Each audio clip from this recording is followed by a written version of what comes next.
10,000 को फिर जो नौकरी देना है 1,20,000 को, तो वो 10,000 कहाँ से लाए?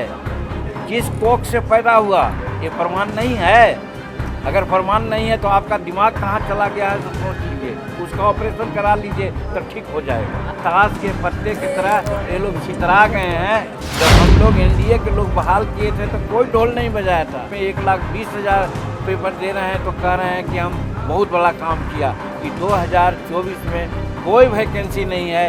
इन लोग शायद डबल डिजिट लावेंगे कि नहीं। 400 सीट निश्चित एनडीए को आ रहा है और बिहार में तो 400 सीट एनडीए को आएगा। नमस्कार, हमारा नाम है समरीन और आपने देखना शुरू कर दिया है लाइव सिटीज।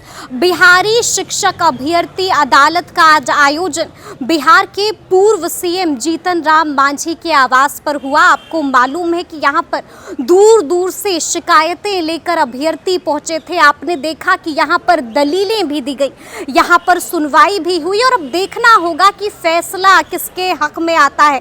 लेकिन आपको बता दें कि मीडिया से बातचीत के दौरान हम के संरक्षक जीतन राम मांझी ने बहुत कुछ बोला है। क्या कुछ कह रहे हैं जीतन राम मांझी, एक बार आप खुद सुनिए।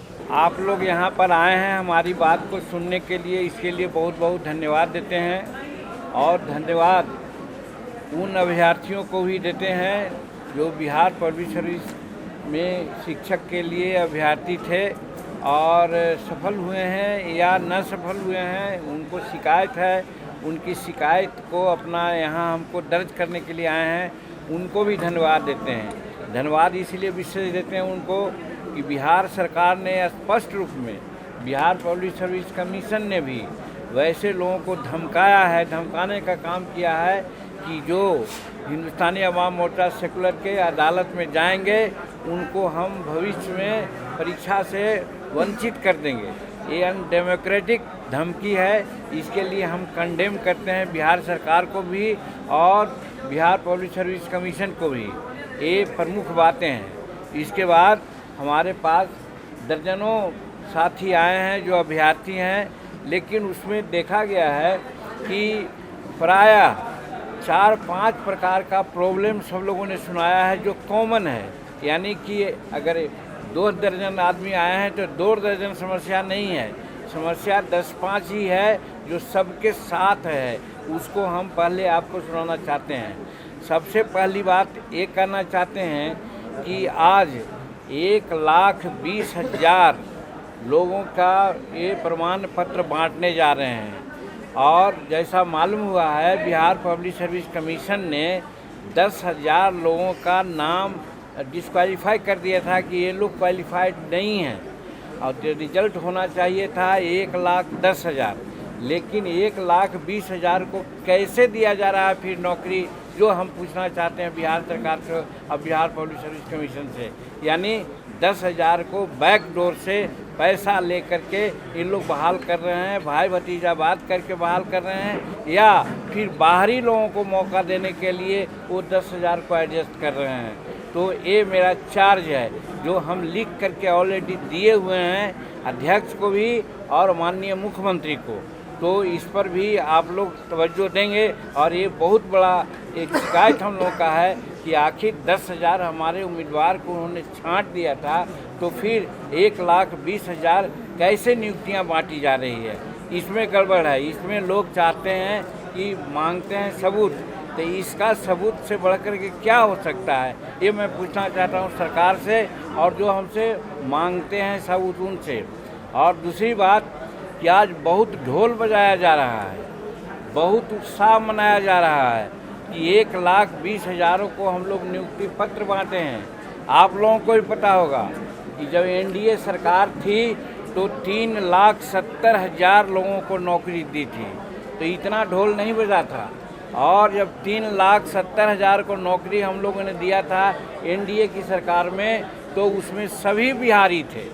और आज हम चार्ज करते हैं कि 1,20,000 जो बहाली ये लोग कर रहे हैं उसमें 48,000 वैसे लोग हैं जो ऑलरेडी नियोजित हैं, वो नियोजित शिक्षक हैं। तो फिर 48,000 को अलग से नौकरी देने का ये जो ढोल पीट रहे हैं ये फार्स है। तो कहने का मतलब मात्र 72,000 को नौकरी की कवायद हुई है और उसमें भी 50% के आसपास बाहर के लोग हैं। तो कहने का मतलब ये बिहार के लोगों को वास्तविक 25,000 या 30,000 लोगों को ये नियोजन दे रहे हैं। तो बिहार के लोगों को 20-25 हज़ार का नियोजन दे करके इतना ढोल बजा रहे हैं और इतना गांधी मैदान में ये किया गया है। और जब 3,70,000 को नौकरी दी गई थी तो कोई ढोल नहीं बजाया गया है। हम कहना चाहते हैं कि एनडीए की सरकार या एनडीए के लोग बात करने में विश्वास नहीं करते, काम करने में विश्वास करते हैं और काम करते हैं उसको बहुत प्रचार नहीं करते हैं। और ये लोग काम करते नहीं हैं लेकिन उसको प्रचारित करते हैं, ये हम चार्ज करते हैं इन लोगों को। और इसमें एक बात और है, यहीं पर बात उठती है। 2014-15 में बाज़ाब्ता डोमिसाइल नीति की घोषणा की गई थी। सन ऑफ द सॉइल की नीति है, भूमि पुत्र को तरजीह देना चाहिए। लेकिन जब से माननीय नीतीश कुमार जी आए और उसके पहले डोमिसाइल सर्टिफिकेट को रद्दी के टोकरी में डाल दिया है, जो बिहार के युवाओं के लिए एकदम खिलवाड़ है उनके भविष्य से।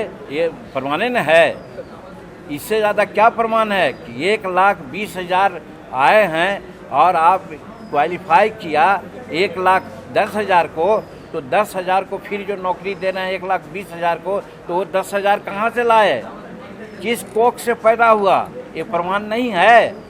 अगर प्रमाण नहीं है तो आपका दिमाग कहाँ चला गया है सोच लीजिए, उसका ऑपरेशन करा लीजिए तो ठीक हो जाएगा। आज सीपीआई के कार्यक्रम में नीतीश कुमार भाषण दे रहे थे, इस दौरान उन्होंने कहा कि इंडिया की मजबूती में कांग्रेस जो है सजग नहीं दिख रही है, अपना मतलब ज़्यादा इंटरेस्ट नहीं दिखा रही है। देखिए ये बात तो आज आप कह रहे हैं, जिस दिन पटना में इन लोगों की बैठक हुई थी, इनको हम लोग घमंडिया गठबंधन कहते हैं। घमंडिया इसलिए कि यहाँ प्राइम मिनिस्टर का एक नहीं 1 दर्जन उम्मीदवार हैं। सब कोई चाहते हैं कि हम बने, कांग्रेस के लोग चाहते हैं हम बनेंगे प्राइम मिनिस्टर, नीतीश कुमार चाहते हैं कि हम बनेंगे प्राइम मिनिस्टर, ममता दीदी कहती हैं कि हम बनेंगे प्राइम मिनिस्टर, उन्हें केजरीवाल साहब कहते हैं कि हम बनेंगे। तो कहने का मतलब हम उसी दिन कहा था कि ताश के पत्ते की तरह ये लोग छितरा जाएंगे। वो बात आज सत्य साबित हुई कि ताश के पत्ते की तरह ये लोग छितरा गए हैं। और छितरा जाने के कारण ही